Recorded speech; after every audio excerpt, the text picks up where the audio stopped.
Ulfaadhaa. Gaaffin Piroofeesar Mararaa obbo Jawaar Mohaammeediifis sirriidha. Waa'ee maree fi araaraa daandiin itti deemanii milkeessan iyyuu hin jiru jedhama. Jawaar fuula Feesbuukii isaa irratti akka barreessetti Ambaasaadder Masingaan akka biyya michuu dhugaa tokkotti rakkoo siyaasaa Itoophiyaa keessaa karaa marii nagaa malee waraanaan akka hin furamne ibsanii jedhama. Ambaasaadderichi bira qabee jechoota dippiloomaasii fayyadamee odeessuu hin dhaqne. Inumaayyuu ifatti amanamummaan akka biyya michuu dhugaa tokkoo irraa eegamutti ibsee jedhama. Ittaan sun Jawaar ministeera dhimma alaa Itoophiyaa waamicha nagaa ambaasaadderichi godhan balaaleffachuun na gaddisiiseera jechuun barreesse. Erga waliigalteen nagaa Piriitooriyaa mallattaa'e mootummaan waraana waliinii biyyattii keessaa karaa nagaadhaan furuudhaaf tarkaanfii fudhachaa ture. Hedduun keenya mootummaan waraana labsuurraa gara nagaa buusutti dhufuusaa dinqisiifannee fudhanneerra. Amma garuu mootummaan waadaa isaa cabsuun waraana karaa nagaa xumuruu fi dirree siyaasaa banuu irratti waan duubatti deebi'ee jiru fakkaataa jechuudhaan Jawaar yaada isaa barreesseera. Dhuma torban darbeerra mootummaan Itoophiyaa ibsa Itoophiyaatti ambaasaadarri Ameerikaa Ervin Masingaa kennan balaaleffachuun akka isa gaddisiise himee ture. Hayyoonni siyaasaa garuu ibsi Ameerikaa kun waanuma biyya michuu dhugaa tokkorraa eegamudha jedhu. Waa'illi koo Zalaalam Taaddasaa ibsa Ameerikaa kanaa fi paartiin isaanii Koongireesiin Federaalawaa Oromoo ibsa kanaan booda yaada jijjiirratee marii biyyaalessaatti deebi'ee hirmaataa kan jedhu gaafateera. Ibsi isaan kennan kun dhuguma mootummaa Itoophiyaa kan dheekkamsiisudha. Isin qaamaanis wal argitanii jirtu. Ibsa isaan kennanis ilaaltanii jirtu. Dhuguma akka mootummaa Itoophiyaatti komate kana tokkoffaa maqa balleessii qabaa. Haala nageenya tasgabbii biyyattii ilaalchisee lammaffaa faallaa hariiroo Ameerikaa fi Itoophiyaan qabaniiti ibsi kenname kan jedhullee qaba. Isinii jara wajjinis wal argitanii jirtu. Ammoo mariis gaggeessanii jirtu. Ibsa kanas ilaaltanii yoo jiraattan dhuguma mootummaa Itoophiyaa kan dheekkamsiisudha. Ibsi kenname moo dhuguma madaa Itoophiyaa fayyisuuf jecha amanummaatiin kan kennamedha? Akkamitti ilaalta? Ilaalcha keenyaan Ingiliffaan dubbachuudhaaf the first step in the right direction kan jedhu kan ilaallu karaa qajeelaa deemuu jalqabuu isaaniidha kan agarsiisu warra Ameerikaa jechuudha. Ifatti ba'anii yaadachiisuu jalqabuun isaanii baheessadha. Garuu gahaa miti karaa keenya. Wanti bahee waanuma lafa jirudha. Utinnaate malee hin baay'anne jechuudha. Keessumaa hidhattoota irratti ilaalchi akka isaanitti ibsan nun gammachiisnee kan jedhu fakkaata. Maa buufiin kan inni irra naanna'aa jiru maa nu qixxeessanii shiftaa fi nuti maa sabni filatedha. Isaan immoo shiftaadha akkamitti nu qixxeessu. Ijaa kana inni maa beekamaadha. Garuu wantichi keessi isaa tokko ifatti maan ba'anii dubbatudha. Lama irra jireessa sababaatti tasgabbeessuu jedhamiti nuti Ameerikaa soo barbaaddan nageenyu. Amma warra Ameerikaa kana nagayinaa dhiibbaa nurratti gara sanatti deemuttanii yaadina seeru sana kanaaf waan baasan fakkaata malee ammas waan ammas isaan aarsuu miti jechuudha. Aarsuun irra jiru miti. Akka rakkoon biyya kanaatti yoo xinnaate malee ammas aarsuu hin turre jechuudha. Garuu amma mariin biyyaalessaa kun rakkoo Itoophiyaa kanaaf furmaata ta'a jedhanii amanu biyyoonni lixaa hedduun erga waliin mari'attanii isin yaada keessan kan jijjiirtan marii kanatti makamuuf waan jettan ni jira gama keessaniin. Mootummaan itti deemaa jiru nuti afaan namaa galuun keessatti qooda fudhannu jenneerra. Bu'aan qabus jenneerra. Akka bu'aan qabne isaanis uma beeku. Garuu isaanii ofii isaaniitti istiraatejii isaanii yeroo ittiin bitannaadha. Yeroo bitachuun kun eenyutu yeroo bitataa yeroo bitannaa kana keessatti hammatu badaa siyaasni biyya kanaa hammatu mancaa sabni biyya kanaa hammatu jeeqamaa hammatu du'aa. Amantuu hidhamaa waan rakkoo baay'ee dhufuu danda'a. Isaanumtis waa beekuu jechuudha. Kun akka lafaa ka'eessa hongeenya. Faranjii ittiin goobsee bira darbuudhaaf malee wanti karaa isaanii eegamu baay'een hin jiru. Warrumti faranjiis waa lama jedhu. Credible and inclusive koo waan jira wayii qabu. Hunda hammachuutu irra jira. Lammaffaa immoo fudhatama qabaachuutu irra jira. Karaa lachuu rakkoo qaba. Hunda hammachaa hin jiru. Isa bira darbee immoo fudhatama argachaa hin jiru. Bichaa otoo hin taane warra kookasii jennee paartiroonni baay'een hin fudhanne. Silas warri lolarra jiru hin fudhanne. Eenyu walitti araarsa. Isa qawwee tokkosaa jiru. Isa lafa qabatee maal gochaa jiru. Baay'ee goodaatti dhiiftee eenyu walitti fiddee maal goota sigale. Araara jechuun wanti irraa jalqabuutu irra jira. Isa wal lola irraa jalqabuutu irra jira. Warra bosona galanii mirga saba keenyaan lolla jedhanii kuma dhibbaan chocho'aa jiranii maal gochaa jiranii karaa cufaa jiranii rakkoo baay'een uumamee jiru kana warra akkasii kana godhatti dhiiftee eenyu walitti araarsita. Tolee Piroofeesar ulfaadha.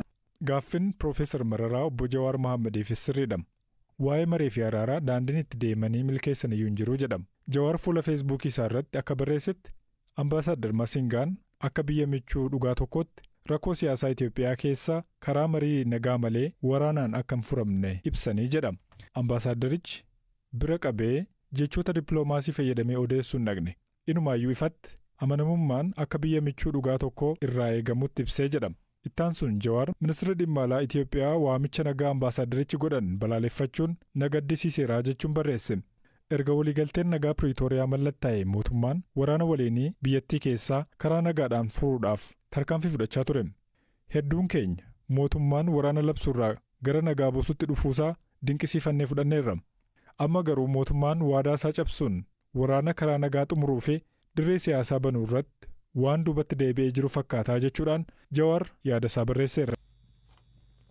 Iraan pirezidantii biyyattii balaa helikopteraan du'aniif gadda guyyaa 5 labsite.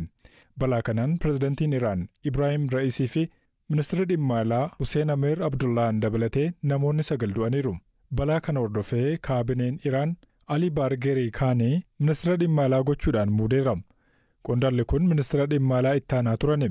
Erga ministeera dhimma alaa biyyattii Hussein Amir Abdullaan balaa helikopteraan du'anii booda Abba Ali Baargerii Kaanii muudamu gabaasni Reuters ni mul'isa. Muudamni kun kan raawwatame erga qaamoleen mootummaa sadan Iraan hojii raawwachiistuu seera baastotaa fi seera hiiktonni walgaaniin boodaa jedhameera. Pirezidantii ittaanaa biyyattii kataan Mohammad Mokbir ammoo aangoo pirezidantummaa fudhachuudhaaf jedhameetu eegamaa jira. Pirezidantiin Iraan osoo aangoorra jiru yoo du'e hanga filannoon guyyoota 50 keessatti gaggeeffamutti ittaanaatu pirezidantii ta'ee tajaajila. Abba Mokbir TV irratti akka dubbatanitti faana Ra'isii akka hordofan waadaa seenuun qaawwi tokko osoo hin uumamin hojii pirezidantiin tokko hojjetu ittan fufsiisaa jedhaniiru. Iraan qaawwa aangoo mudate kana akkamiin keessa dabarte? Hamza Hussein kan qopheesseera. Pirezidantiin Iraanii fi ministeerri dhimma alaa biyyattii balaa helikoptera isaaniitiin imalaa turan mudateen lubbuun isaanii darbuun mirkanaa'eera. Taatee kana hordofee biyyattii keessatti qaawwi bulchiinsaa uumameera. Garuu yeroo taateen akkasii yookiin yeroo balaan akkasii mudatu furmaanni isaa heera mootummaa biyyattii keessa jira. Heerri mootummaa biyyattii maal jedha?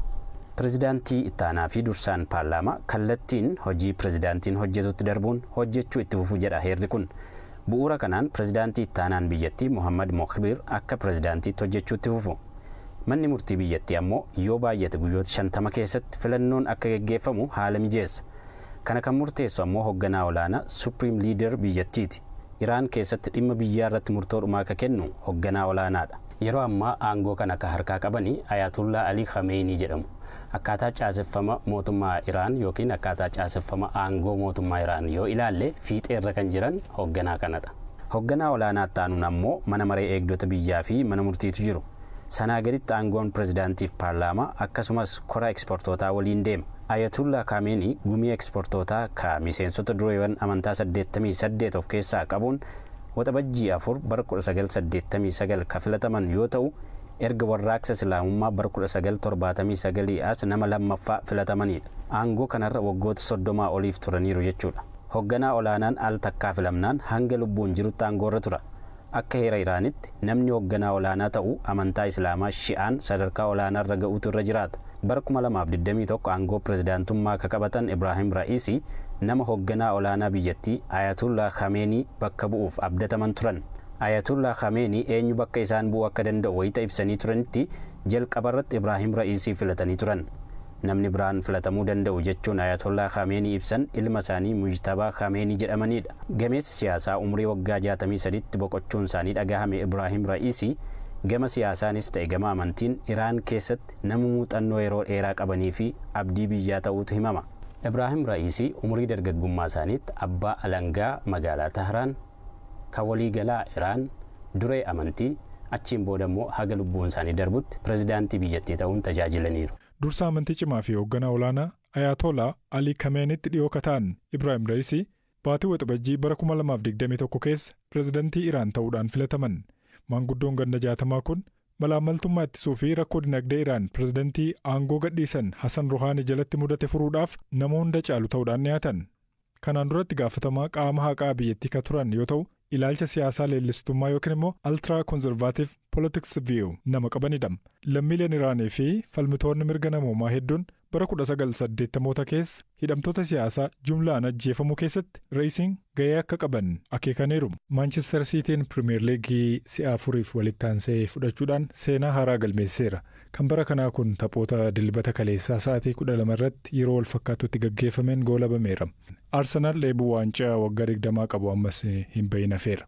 Odeeffannoo ispoortii nutti himuudhaaf waa'ila koo Zalaalam Taaddasaatu na cinaa jira. Eenyu akka mo'atu hanga fiishkaan daqiiqaadhuma afutti eeguun dirqama ta'ee kaleessa galgala goolabamee jira. Zalaalam taphichi akkuma tilmaamame ta'e moo akkam ture? Hangama kootiin tilmaamees jira.